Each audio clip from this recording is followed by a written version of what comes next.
गुरुदेव प्रणाम। जय हो जी। गुरुजी, मेरी जिज्ञासा है कि 2 प्रश्न आपसे पूछ के अपना शंकाओं का निराकरण कर लूँ। हाँ जी, करो, 2 करो, 4 करो प्रिंसिपल साहब। एक तो ये बताएं कि इस दुनिया में आपकी दृष्टि में कितने आदमी अच्छे हैं, कितने बुरे जी। दूसरा है, आप अपने कार्य से कितने संतुष्ट हैं जी।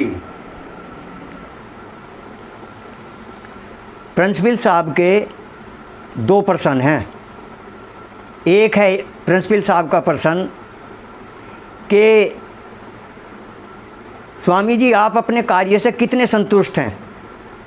दूसरा है कि इस संसार में कितने लोग अच्छे हैं, कितने बुरे हैं आपकी दृष्टि में। मतलब हमारी दृष्टि में पूछा प्रिंसिपल साहब ने कि महाराज जी आपकी दृष्टि में इस संसार में कितने लोग अच्छे हैं, कितने बुरे हैं, यही प्रश्न है साहब जी। पहले बताएंगे हम अपने कार्य से हम कितने संतुष्ट हैं। हम अपने कार्य से 100% संतुष्ट हैं प्रिंसिपल साहब।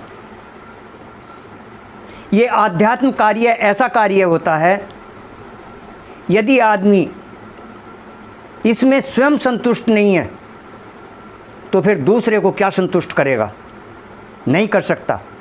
जो हमारे ऋषि मुनि संत महात्मा अवतारी पुरुष जितने भी हुए सब पहले अपने कार्य से संतुष्ट हुए और फिर उन्होंने प्रचार कार्य शुरू किया।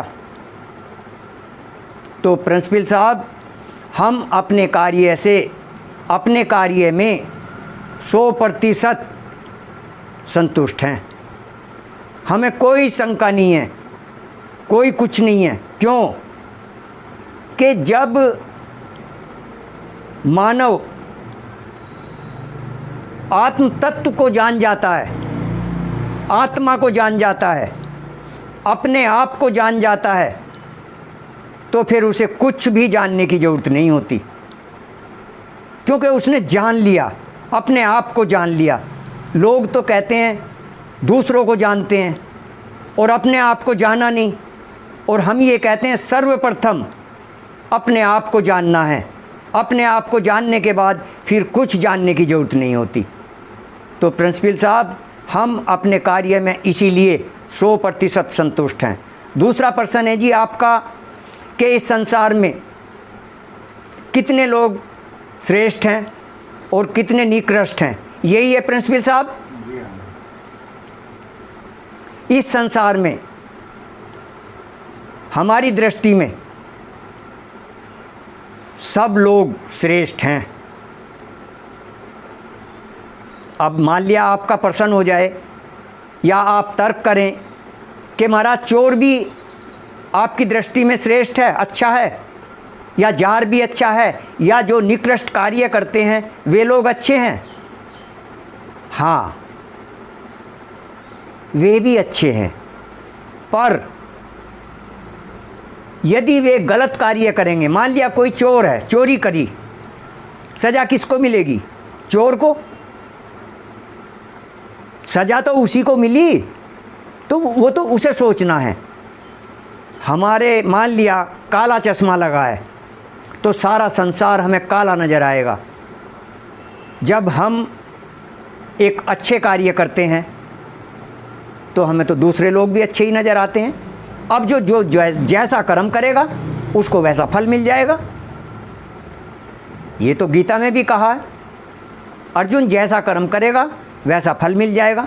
गोस्वामी तुलसीदास जी ने भी कहा, कर्म प्रधान विश्व रच राखा, जिसने जो किया तैसी फल चाखा।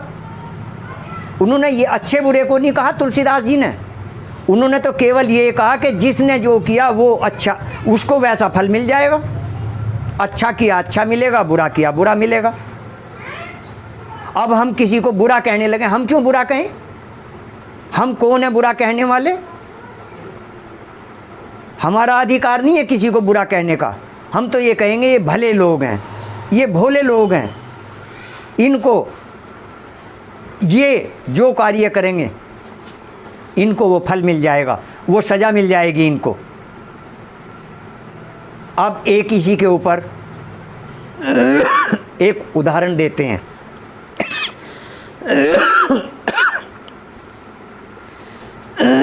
जिस समय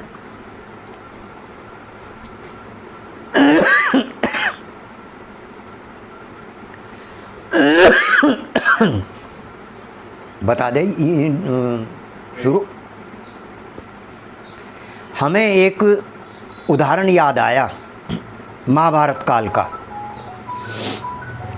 जिस समय कौरव पांडवों का युद्ध होना था तो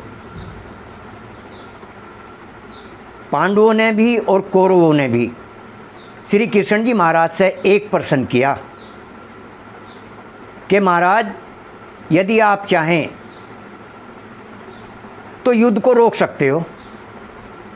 श्री कृष्ण जी महाराज ने कहा ठीक बात है आपकी, पर एक काम करो कि दुर्योधन को बुलाया। दुर्योधन से कहा कि दुर्योधन आप जाओ संसार में घूम के आओ और 15 दिन का समय एक अच्छा आदमी खोज कर लाओ।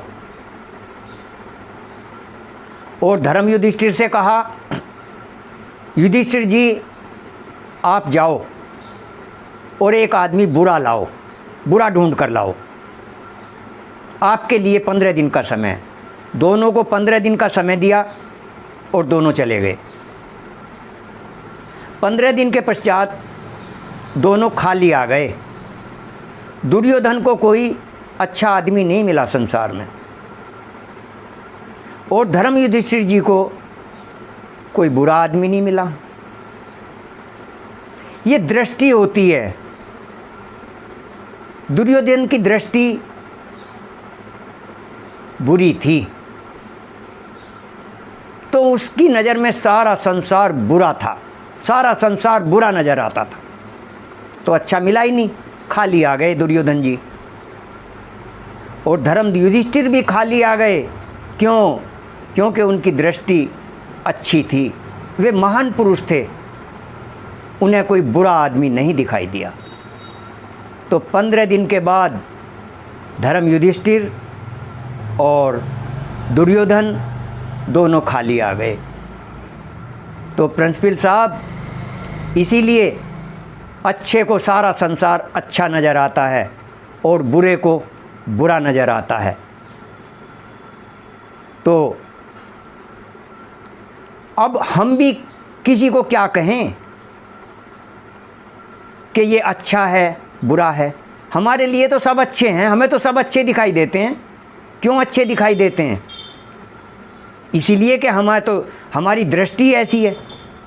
मान लिया किसी ने गलत कार्य किया, उसको गलत फल मिल जाएगा, किसी ने अच्छा किया तो अच्छा फल मिल जाएगा। तो बस यही बात होती है। और ये कहा भी है, जैसी दृष्टि वैसी सृष्टि। दृष्टि से ही सृष्टि नज़र आती है।